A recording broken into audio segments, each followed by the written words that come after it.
Terima kasih. Saat ini saya berada di lokasi objek wisata Kolong Biru dan saya sempat berbincang-bincang dengan sejumlah pengurus komunitas Koba Berbagi. Ini ada Bung Rahman, ya. Ini ada Bung Hendri, dan itu juga kameramen Bung Geri. Ya.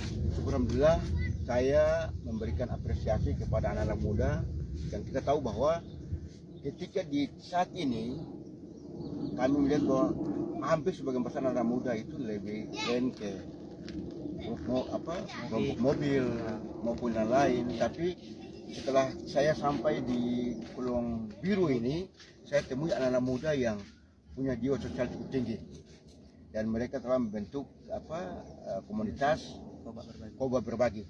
Apa sih bisa Bung Rahman jelaskan apa sih motivasi anak-anak muda ini untuk membentuk komunitas yang bergerak di bidang sosial ini? Ya, nanti sebelum saya jawab, saya juga mengucapkan terima kasih pada hari ini bertemu dengan Bapak dari Ternate, Provinsi Maluku Utara. Alhamdulillah Pak, kita bertemu di titik ini, di titik Koba Berbagi, di satu titik di tempat Kolong Biru ini. Alhamdulillah, ini kehendak Allah Subhanahu Wa Taala.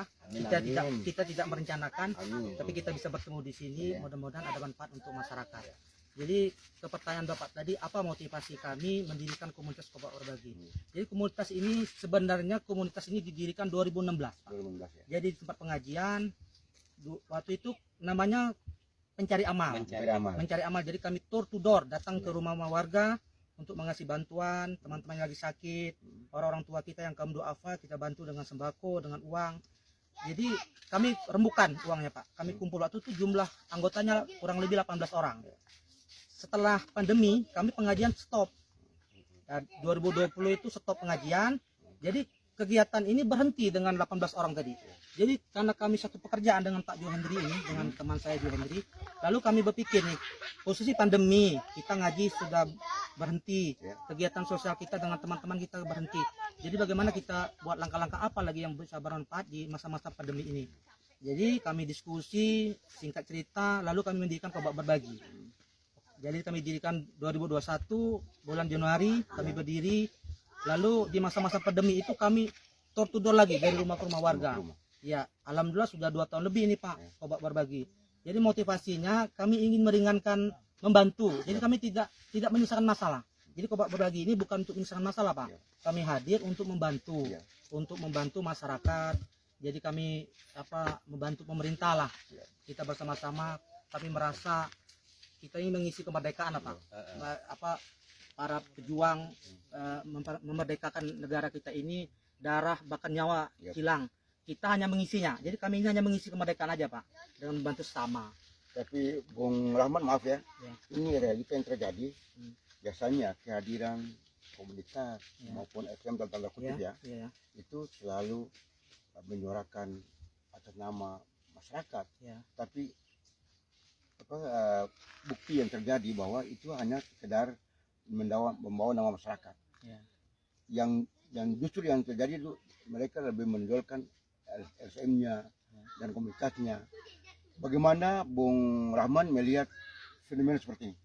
Jadi gini Pak, jadi kalau fenomena seperti itu, kami waktu berdiri itu banyak praduga yang di sekeliling kami nih, sama teman.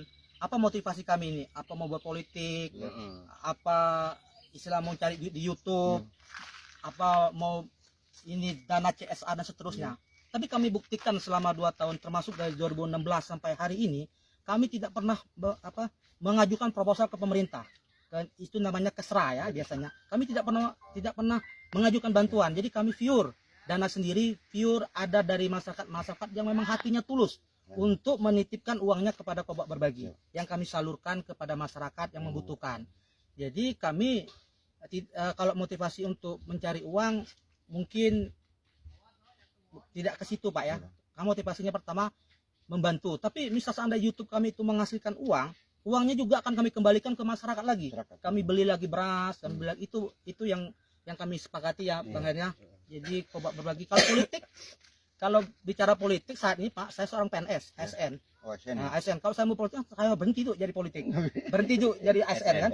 Sama juga Bang Hen. Dan juga ada 2 lagi personel kami yang tidak hadir. Itu juga ASN juga, satunya guru agama. Jadi kami di sini bergeraknya kalau tuduhan ke politik, rasa-rasanya apa profil kami Bang Hen ya, profil dari profil saya ASN, pegawai negeri, dan juga teman saya pegawai negeri juga, Bang Hen juga berkecimpung di dunia pendidikan. Jadi ke arah situ kayaknya terbantahkan. Kecil ya. Nah, tapi kemungkinan kecil, tapi kita tidak menutup kemungkinan itu, Pak. Tidak menutup kemungkinan itu ya. Tapi untuk hari ini ya profil kami seperti itu. Tapi ketika ada bantuan dari dalam tanda kutip ya, oknum dari ASN, dari bupati, wakil bupati dan lain itu gimana? Jadi kami ada tawaran juga Bang Hen ya, dari seorang politisi. Jadi kami sampaikan, boleh saja menyumbang ke Kobak Berbagi, tapi tidak boleh ikut dalam kegiatan kami. Uangnya boleh masuk ke Kobak Berbagi. Nah, tapi seorang politisi tidak boleh masuk media kami. Ini media viewer murni sosial. Jadi kami tidak mau dicampurkan dengan politik. Nah, jadi boleh mereka nyumbang, mereka mau bersedekah ya kita terima. Siapapun yang mau percaya dengan Kobak Berbagi menyalurkan bantuan, kami siap menyalurkan. Kalau mereka percaya, kami pun tidak mengajukan proposal sampai hari ini, Pak. Dari 2016 sampai hari ini, kami tidak pernah mengetik proposal, Pak. Yang kami ketik ada proposal hati. Jadi hati mereka kami ketuk. Misal ini kan ada apa namanya Ibu kan?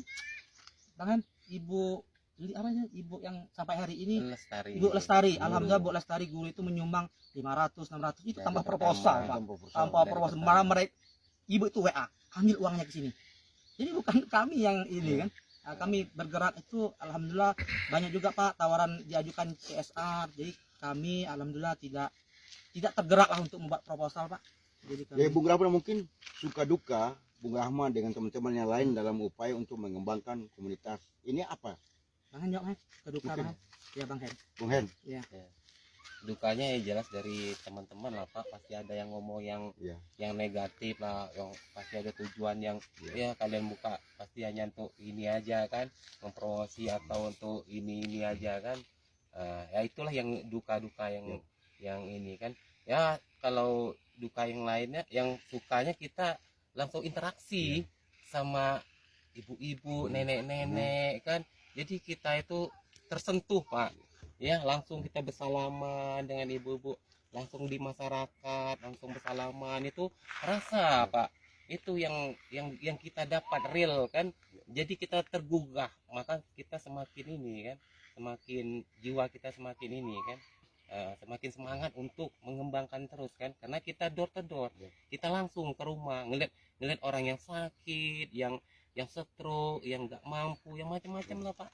Itu yang terjadi di yang kami yang dapat gitu. Maaf ya, sudah berapa banyak masyarakat yang Anda tersentuh, baik itu dalam bentuk bantuan sembako maupun mereka yang mengalami sakit seperti Anda sampaikan tadi, stroke dan lain-lain. Oh, kalau masalah bantuan Pak, kami mungkin kalau dihitung ratusan lah ya Pak ya. Cuman secara datanya kami pun, karena kami tidak punya data tercatat secara ini kan, cuman kami secara dokumentasi aja secara YouTube kami kan.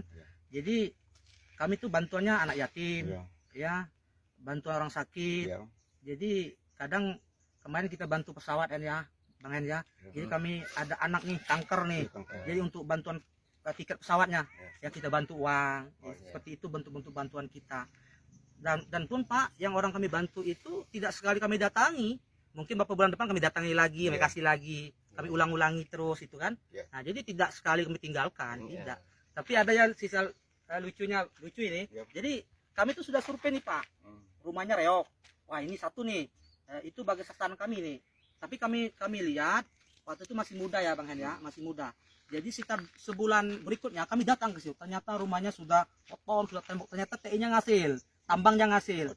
Jadi gini, jadi kalau anak muda itu mungkin hari ini kita melihat dia di garis kemiskinan, tapi mungkin ke depan mereka lebih ekonominya lebih naik karena mereka masih berkesempatan banyak di usia muda kan. Tapi kalau yang sakit nih ya, kalau sakit ya udah sakit lah, stroke kan harus kita bantu. Selain anaknya juga kita ada perhatian khusus dari tim Kobak Berbagi. Jadi maaf ya, kehadiran komunitas Kobak Berbagi ya, ini sekadar untuk membantu pemerintah dalam menyikapi berbagai problem sosial di masyarakat. Ya kami ini kalau dibilang membantu Pak terlalu naif Pak ya, terlalu naif. Kita kan kecil orangnya kan. Jadi kami ini berpikirnya kami ingin mengisi kemerdekaan aja. Itu aja motivasi kami.